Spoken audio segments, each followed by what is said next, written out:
Chittagong city কর্পোরেশনের mayor doctor Shahadat Hossain শীতার্ত মানুষের পাশে দাঁড়াতে সমাজের সচ্ছল শ্রেণী, রাজনৈতিক সামাজিক সংগঠন এবং কর্পোরেট প্রতিষ্ঠানগুলোর প্রতি উদাত্ত আহ্বান জানিয়েছেন। তিনি বলেন, শীত শুধু একটি মৌসুমী দুর্যোগ নয়, তবে প্রতি বছর অসংখ্য মানুষ প্রাণ হারান।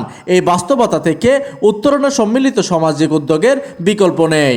মঙ্গলবার 6 জানুয়ারি সকালে নগরীর ঐতিহ্যবাহী জমিয়তুল ফালাহ জামে মসজিদ প্রাঙ্গণে চট্টগ্রাম সিটি কর্পোরেশনের উদ্যোগে পরিচ্ছন্ন বিভাগের কর্মরত শ্রমিকদের মাঝে শীতবস্ত্র বিতরণ কর্মসূচি প্রধান অতিথি বক্তব্যে মেয়র ওইসব কথা বলেন।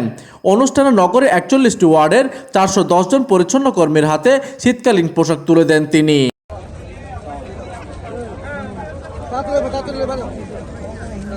চৌষক মেয়র ডক্টর শাহাদাত হোসেন এই সময় ঘোষণা দেন, পর্যায়ক্রমে সিটি কর্পোরেশনের পরিচালন বিভাগের প্রায় 2500 শ্রমিকদের মাঝে শীতবস্ত্র প্রদান করা হবে।